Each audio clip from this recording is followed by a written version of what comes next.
अब गीता अध्याय नंबर 17 के श्लोक नंबर 23 में गीता ज्ञानदाता कहता है कि जो जो वो परमात्मा है, तत्ब्रह्म है, उसकी भक्ति तत्वदर्शी संत बताएंगे, उनसे पूछो। और उसका संकेत दिया ओनली, देखिएगा गीता अध्याय नंबर 17 का, और ये श्लोक नंबर हम यहाँ आएंगे 23 पे। इसमें लिखा कि ओम तत्सत इति निर्देश है ब्रह्मण तिर्विध समर्थ ब्राह्मणा तेन वेदा च यगा च विहिता पुरा। ये खुद का अनुवाद करते हैं, ओम ओम तत् तत् सत सत, यह ऐसे यह 3 प्रकार का सच्चिदानंद घन ब्रह्म, ब्रह्मण सच्चिदानंद घन ब्रह्म अर्थात परम अक्षर ब्रह्म का नाम कहा है। ये है परम अक्षर ब्रह्म का नाम, और वो है केवल वो ओम मंत्र, वो है केवल ब्रह्म का मंत्र। अब जो दास आपको सिद्ध करना चाहता है कि ये गीता ज्ञान दाता ब्रह्म है, और ब्रह्म का मंत्र है ओम, और ये ब्रह्मा विष्णु महेश का पिता है, और ओम नाम आज तक ये ऋषि महर्षि और दुर्गा इस ओम तक के मंत्र को ही महत्व देते रहे। इनको वो ओम तत्सत मंत्र का ज्ञान नहीं था जिसे मोक्ष होना है। अब ये तो आपको दिखाया श्रीमद् भगवत गीता में। इससे आपको साथ साथ ये भी क्लियर होगा कि दास जो कह रहा है कि वही वेदों वाला ज्ञान श्रीमद् भगवत गीता में है, लेकिन इनमें इनकम्प्लीट नॉलेज है, कंप्लीट नहीं है, लेकिन गलत नहीं है। और जो पुराण हैं, उपनिषद हैं, वो ज्ञान यदि इन दोनों शास्त्रों से मेल नहीं खाता है तो वो नकली है, झूठा है, वो शास्त्र विरुद्ध ज्ञान है। जैसे राधे राधे श्याम मिला दे, हरे कृष्ण हरे राम, ओम नमः शिवाय, ओम भगवते वासुदेव नमः, इस तरह की जो ना उठ पटांग से जो मंत्र इन्होंने जाप करने के लिए हमें दे रखे हैं, ये शास्त्र विरुद्ध है। ये मंत्र नहीं है मोक्ष के। ये मंत्र जो दास आपको बता रहा है, जैसे आपको प्रथम मंत्र दिया जाता है जिसमें सभी कमलों में बैठे ये प्रधान, क्योंकि हम इस शरीर में आके फंस गए, और ये ब्रह्मांड समझो, एक पिंड समझो, एक अंड समझो, ये एक ही है। और हम इसे जब निकलेंगे, जब हम यहाँ से यहाँ के प्रधानों से जो हम सुविधाएं प्राप्त कर रहे हैं, और हम ऋणी हो गए हैं, कर्जवान हो गए हैं, लोन हमारे पर गढ़ा हो गया कर्ज, तो हम इनसे बरी हो जाएंगे, तब हम चलेंगे।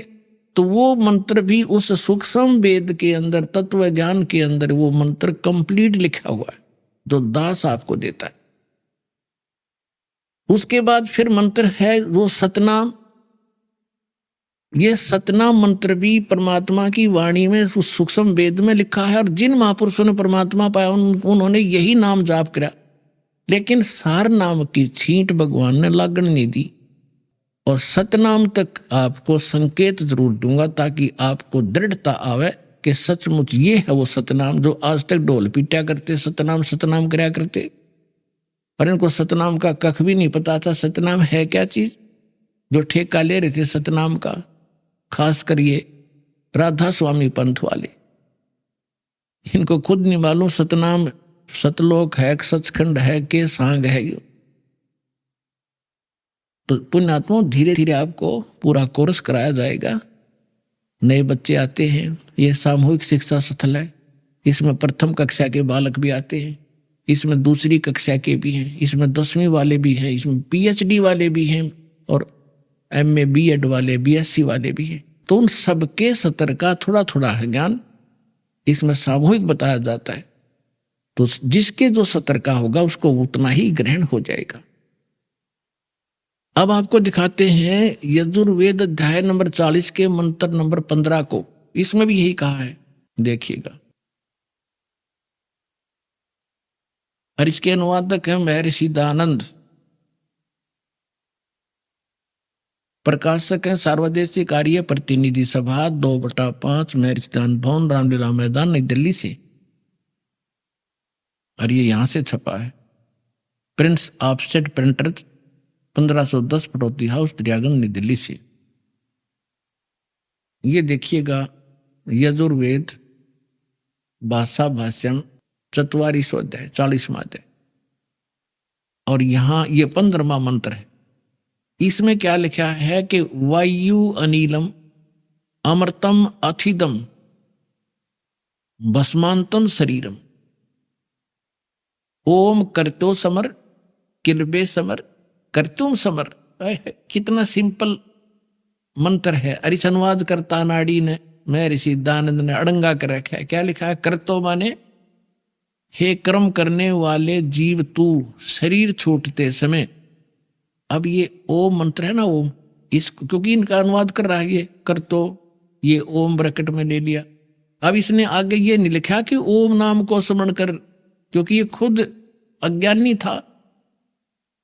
अनुवाद भी अड़ंगा कर दिया। यहां लिखना था ओम ओम, जैसे श्रीमद् भगवत गीता के अनुवादकर्ताओं ने ओम प्रणव लिखा है, ऐसे लिखना था यो, इस ओम का जाप कर। और इसने क्या कर दिया देखिए, बालक भी समझ ले इसको। इसने लिखा कि कर्तो माने हे कर्म करने वाले जीव तू शरीर छूटते समय ओम, इस नाम वाच्य ईश्वर को स्मरण कर, ना कि ओम को स्मरण नहीं कर। है ना अज्ञान इसका। यहां लिखना था इस ओम को स्मरण कर। किलबे माने अपने सामर्थ्य के लिए परमात्मा और अपने रूप का स्मरण कर। कर्तव्य माने अपने किए का स्मरण कर। इसका संस्कार वायु धनंजय, वायु अनिलम कारण रूप वायु को, कारण रूप वायु अविनाशी कारण को धारण करता, इसके अनंतर यह शरीर नष्ट होने वाला सुखादि का आधा आश्रय शरीर अंत में भस्म होने वाला है सतदान। ये कोई है सिर पैर इसका? है कोई अनुवाद इसका? इसका शर्म दर्द हो जाए अनुवाद न पढ़ के आदमी के। क्या निष्कर्ष दिया इसने? इसका सीधा सा अर्थ है वायु अनिलम अथिदम भस्मांतम शरीरम, और ओम करतो समर। करतो माने काम करते करते ओम का सिमरण कर, और किलबे माने कलबलाहट के साथ, विशेष कसक के साथ, विशेष तड़फ के साथ भगवान का सिमरण कर इस नाम का। और कर्तुम माने अपना मूल उद्देश्य जानकर मनुष्य जीवन का काम ही भक्ति करना है। इस उद्देश्य से परिचित होकर ओम नाम का जाप कर। और जब शरीर छोड़कर जाएगा, तेरा जो प्राण है, वायु माने प्राण, जीव, तेरा जो जीव है, जब तू शरीर छूटेगा तेरा, उस समय इस ओम नाम के जाप से जितना अमृतो, जो परम गति तेरी होनी है, इस तक होएगी। और यही श्रीमद् भगवत गीता अध्याय नंबर 8 के श्लोक नंबर 13 में गीता ज्ञानदाता कहता ओम इति एकाक्षरम ब्रह्म विवरण माम अनुसमरण ये प्रयाति तजन देहम सयाति परमाम गति। मुझ ब्रह्म का केवल एक मंत्र है। अब इन दोनों सदग्रंथों से मिलकर इसका निष्कर्ष सही निकलेगा। और तीसरा परमात्मा वाला ज्ञान तो सारा अंधेरा हटावेगा, उसको हम बाद में छेड़ेंगे। तो पहले आप जिन सदग्रंथों पर आधारित हैं इन्हीं में प्रमाणित किया जाए, ताकि आपकी बुद्धि आगे कैच करने योग्य हो कि आगे भी जो बोलेगा दास सारी सच्ची होंगी। अब इन दोनों सदग्रंथों से, पवित्र वेद और पवित्र गीता से ये सिद्ध हो गया कि दोनों एक ही जैसा ज्ञान रखते हैं। अब इसमें थोड़ा सा 40वें अध्याय का 10वां मंत्र और दिखाता हूं आपको। ये देखिएगा, ये 44वां अध्याय 40वें अध्याय का, और ये मंत्र है 10वां। इसमें क्या लिखा है? हे मनुष्य, जैसे धीराणाम मेधावी योगी विद्वानों से, धीराणाम माने तत्वदर्शी संतों से जो वचन सुनते हैं, ये वेद ज्ञानदाता कह रहा है, जैसे गीता में कह रहा हुआ है जो का तुम। और वे जो लोग हमारे लिए विचक्षरे माने विस्तार पूर्ण कहते हैं, जो वे लोग संभवात माने संयोग जन्य कार्यों से, असंभवात माने उत्पन्न नहीं होने वाले कारण से। ये तो अटपट कर रहा था, इन्हें तो भांग का टूटा मार के और बैठ जाता जो एंड बेंड लिख अनुवाद कर दिया मैं ऋषि मान्य रहे थे इसने। अब इसमें संभवात माने उत्पन्न होना, ये स्पष्ट है इन्हीं के शब्दों में। असंभवात माने उत्पन्न नहीं होने वाला, और संभवात माने जन्य यानी उत्पन्न होने वाला, संभवात माने उत्पन्न होने वाला। इसका सीधा सा अर्थ है कि कोई तो आहु माने कहते हैं, कोई तो कहते हैं कि परमात्मा उत्पन्न नहीं होता, और कोई कहते हैं कि परमात्मा उत्पन्न होता श्री राम और श्री कृष्ण रूप में। तो इसमें लिखा है कि हे मनुष्यों, जैसे हम लोग इन तत्वदर्शी संतों विद्वानों से जो वचन सुनते हैं और वो बताते हैं, वो लोग हमारे साथ विस्तार के साथ हमें बताते हैं, तो उनको तुम भी सुनो। यो गीता ज्ञानदाता कहता है, जो वो बताना चाहते हैं उनको तुम भी सुनो। इसी से है कि वेद में कंप्लीट ज्ञान नहीं है, जैसे गीता का ज्ञान है वैसा ही है। गीता अध्याय नंबर 4 के श्लोक नंबर 34 में कहा कि उस तत्व ज्ञान को जो सच्चिदानंद गण अपने मुख से बोलते हैं, वो तत्व ज्ञान है, उसको तत्वदर्शी संतों के पास जाकर समझ। देखिएगा, अब श्रीमद् भगवत गीता उठा ली हमने, अध्याय नंबर 4 का और श्लोक नंबर 32 आपको दिखाते हैं।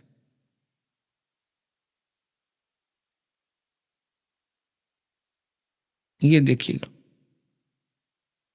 गीता अध्याय नंबर 4 का ये श्लोक नंबर 32 है। इसमें इन्होंने यहां गड़बड़ कर दी। इसमें एक ब्रह्मणे शब्द है, ब्रह्मणे, ब्रह्मणे मुखे। इन्होंने अनुवाद किया है कि इस प्रकार और भी बहुत तरह के यज्ञ, यज्ञ माने यज्ञ यानी धार्मिक अनुष्ठान, इन्होंने ब्रह्मणे का अर्थ कर दिया वेद की वाणी में, मुखे माने वाणी में। यहां लिखना था सच्चिदानंद घन ब्रह्म परम अक्षर ब्रह्म ने जो अपने मुख कमल से बोली वाणी, उसमें। अब ये ब्रह्म जहां ये विचलित हो गए वहां अनर्थ कर डाले इन्होंने, ब्रह्मणे का अर्थ यहां वेद लिख दिया। और यहां देखना 17वें अध्याय का भी आपने पढ़ा था, 17वें अध्याय का जो 23वें श्लोक में ये ब्रह्मणे शब्द है, यहां विचलित नहीं हुए। ये 17वें अध्याय का गीता, श्रीमद् भगवत गीता का ये 23वां श्लोक है। इसमें है ओम तत्सति निर्देश है ब्रह्मणे, ये ब्रह्मणे शब्द है, उसमें भी है त्रिविध समर्थ है। इसमें इन्होंने सही किया कि ओम ओम तत् सत सत, ऐसे ही 3 प्रकार का ब्रह्मणे माने सच्चिदानंद घन ब्रह्म यानी परम अक्षर ब्रह्म का नाम का है। ये परम अक्षर ब्रह्म सच्चिदानंद घन ब्रह्म यानी ब्रह्म से अन्य कोई ब्रह्म है।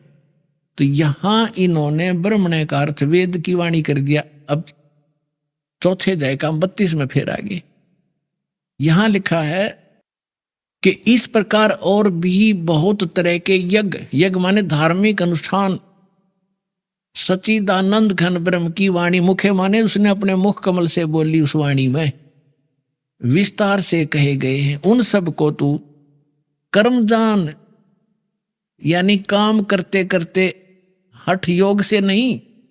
जैसे अभी आपने यजुर्वेद अध्याय नंबर 40 के मंत्र 15 में पढ़ा, ओम करतु समर किलबे समर और करतुम समर। सूक्ष्म वेद में लिखा है नाम बैठत नाम उठत नाम सोवत जागवे, नाम खाते नाम पीते नाम सेती लागवे। यानी काम करते करते सिमरण कर, चलते फिरते सिमरण कर, भगवान को भूला मत, जब भी समय मिले उसी समय उसको याद कर। गीता अध्याय नंबर 8 के श्लोक नंबर 5 और 7 में गीता ज्ञानदाता भी कहता है कि अर्जुन यदि मेरी भक्ति करनी है तो युद्ध भी कर और मेरा सिमरण भी कर। यानी युद्ध से कठिन काम नहीं होता, उसमें भी सिमरण करना। और ये हठ योग और जंगल में जा बैठना, खड़े होकर तब करना, ये कहां से लाए? ये शास्त्र विरुद्ध साधना थी। अब इसमें क्या लिखा है कि वो जो ज्ञान है, जो सच्चिदानंद घन ब्रह्म अपने मुख कमल से जो वाणी बोलता है, कबीर वाणी, उसमें विस्तार से कही गई है, वो तत्व ज्ञान है। अब चौथे अध्याय के 34वें श्लोक में देखो, अब 34वें श्लोक में क्या कहा है कि जो ज्ञान, उस ज्ञान को जो सच्चिदानंद घन ब्रह्म अपने मुख से बोलते हैं, उस वाणी को, उस तत्व ज्ञान को, उस ज्ञान को तू तत्वदर्शी ज्ञानियों के पास जाकर समझ। यानी गीता में ज्ञान नहीं है वो, और उनको भली बाती दंडोत प्रणाम करने से, उनकी सेवा करने से, कपट छोड़कर सरलता पूर्वक प्रश्न करने से वे परमात्म तत्व को भली भांति जानने वाले, यानी गीता ज्ञानदाता से अन्य कोई परमात्म तत्व है। परमात्म तत्व को भली भांति जानने वाले तत्वदर्शी संत, यानी तत्वदर्शी संत, तत्वदर्शी न, वो ज्ञानी महात्मा तुझे तत्व ज्ञान का उपदेश करेंगे। इति सिद्धम के गीता के अंदर वो तत्व ज्ञान नहीं है।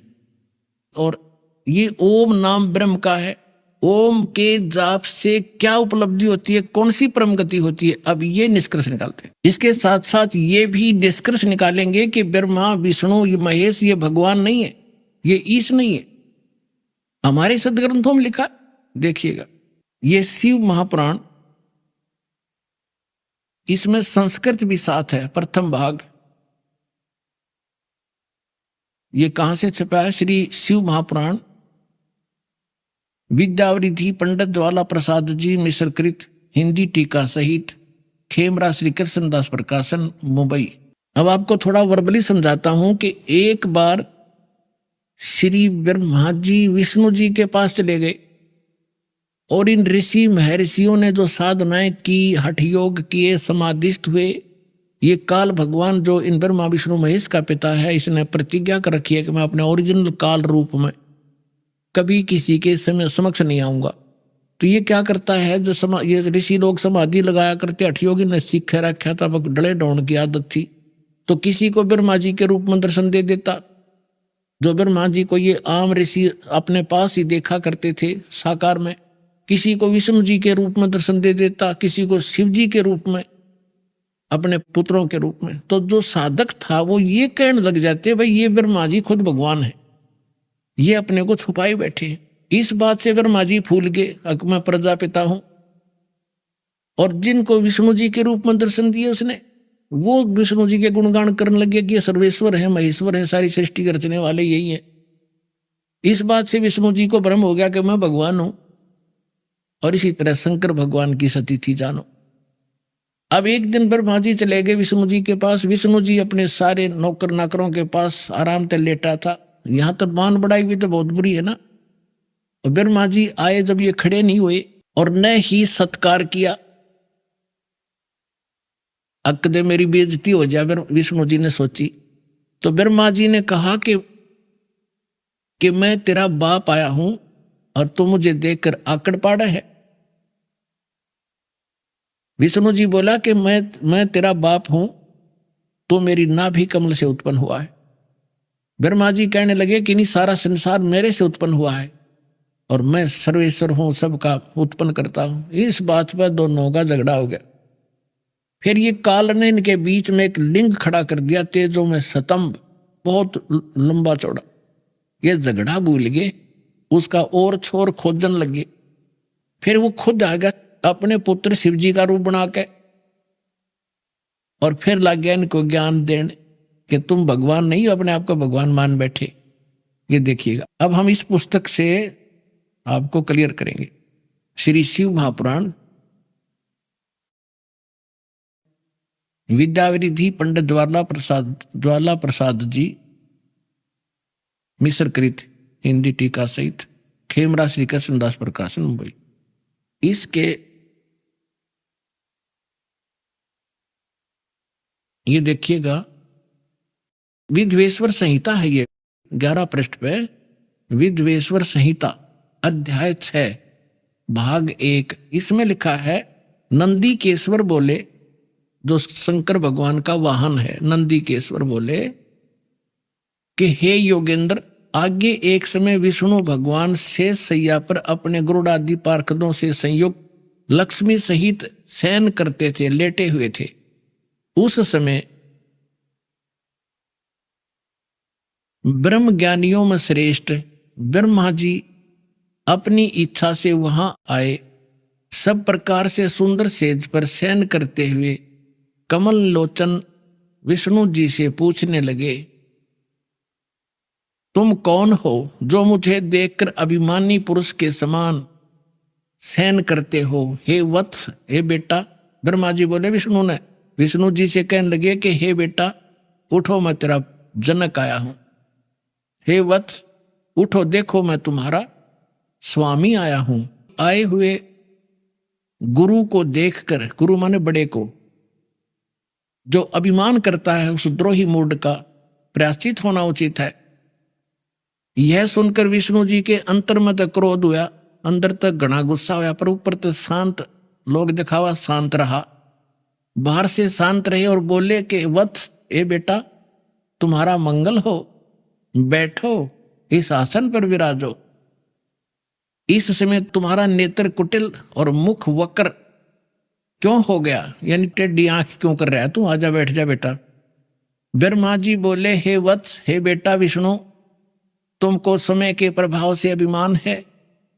हे पुत्र, मैं तुम्हारा रक्षक और जगत का पिता हूं। विष्णु जी बोले, ये सब जगत मुझ में स्थित है, तुम चोर के समान किस प्रकार अपना कहते हो। तुम मेरी नाभि कमल से उत्पन्न हुए हो, इससे मेरे पुत्र हो, मुझे पुत्र कहना व्यर्था है। तो देखो पुण्यात्माओं, ये हमारे आचार्य शंकराचार्य, ये भी तो हमारे धर्मगुरु, इनकी पूजा करवाया करते। बालका तो भी कमजोर बुद्धि के व्यक्ति है। एक चौथी कक्षा के बच्चे लड़ा कर आपस में, और फिर टीचर उनसे पूछता है क्यों झगड़ रहे थे, इधर आओ। वो उनमें से कहता, जी ये यूं बोला, मैं तेरा बाप है। वो दूसरा कहता, ना जी पहले यूं बोला, अब मैं तेरा बाप है, इसलिए लड़े थे हम, एक दूसरे को नो पकड़ रहे थे। ये हमारे भगवान लड़ा आपस में, वो कह मैं तेरा बाप, वो नो कह मैं तेरा बाप, तू मेरा बेटा। और फिर इनके बाप ना आके इनका छुटकारा करवाया। अब ये तो प्रसंग आगे ज्यादा ना बताकर, क्योंकि विषय आज थोड़ा सा दूसरा है। अब ये क्या हुआ कि फिर वो काल आ गया इनका पिता इनके बीच में, और उसने आके फिर इनको समझाया कि तुम भगवान नहीं हो। देखिएगा, और दिखाता हूं थोड़ा, एक झलक और रहेगी थोड़ी सी। अब हम ये 11 पृष्ठ पढ़ रहे हैं विद्वेश्वर संहिता का। यहां आ गया, नंदीकेश्वर बोले, यहां तक हमने पढ़ लिया, इससे मेरे पुत्र हुए, मुझे पुत्र कहना व्यर्थ। नंदीकेश्वर बोले, इस प्रकार ब्रह्मा विष्णु दोनों ही रजोगुण से मुग्ध होकर विवाद करने लगे, लड़न लगे। मैं श्रेष्ठ हूं, मैं स्वामी हूं, ऐसा कहकर एक दूसरे को मारने की इच्छा से युद्ध करने में उत्सुक हुए। संपूर्ण देवता विमान में बैठकर उस महाअद्भुत युद्ध को देखने चले आए, और आकाश में उनके ऊपर फूल बरसाने लगे। देख लो यहाँ के देवता, अरे थरा गजब। तो ये कट के मरने तैयार हो रहे दोनों भाई, और देवता ऊपर तो फूल बरसावे, कहाँ कर दो काम, मरो लड़के, शाबाश, बहुत अच्छा काम कर रहे हो। ये थे हमारे जो, हम जिनको ईष्ट और जिन ग्रंथों को हम सत्य मानकर पढ़ा करते, इसमें खाक ज्ञान है। दो भाई लड़ रहे हों तो भला पुरुष बीच में बढ़ा कर बचाव करा कर, ना भाई नाश हो जाएगा, झगड़ा नहीं करा करते। अरे देवता फूल बरसावे, खूब सारा युद्ध बढ़िया, लड़ो मरो कटकर, देखो कौन सा तगड़ा है। अब जब ये खुद आ गया, उनके बीच में खड़ा हो गया, स्तंभ खड़ा कर दिया, रविश अपने पुत्र शिवजी के रूप में खड़ा हुआ है काल। अब फिर ये क्या बताती है, देखिएगा 17 पृष्ठ पे विद्वेश्वर संहिता। अब 17 पृष्ठ पर आ गए हम। विद्वेश्वर संहिता भाग 1 अध्याय 9, वो 5 था। इसमें फिर यहीं से शुरू होता है कि नंदीकेश्वर फिर आगे बता रहे हैं। नंदीकेश्वर बोले, इस प्रकार उन दोनों की अज्ञानता, ब्रह्मा विष्णु महेश की अज्ञानता और वैर को दूर करने के अर्थ, यानी दूर करने के अर्थ उन दोनों से कहा, ब्रह्मा और विष्णु से कहा उस काल ने। वो भगवान जो आया था उसने क्या बताया कि मेरे सकल और निष्कल भेद से 2 रूप हैं, परंतु और ईश्वर नहीं। इस कारण से उनके 2 रूप नहीं हो सकते। पहला सतम रूप जो पिलर खड़ा कराया था, पीछे मूर्तिमान जो शिव के रूप में खड़ा हुआ, वो रूप धारण किया। तो इससे ब्रह्म रूप निष्कल, निष्फल नहीं, निष्कल है, वो निराकार है। और ईश्वर रूप सगुण में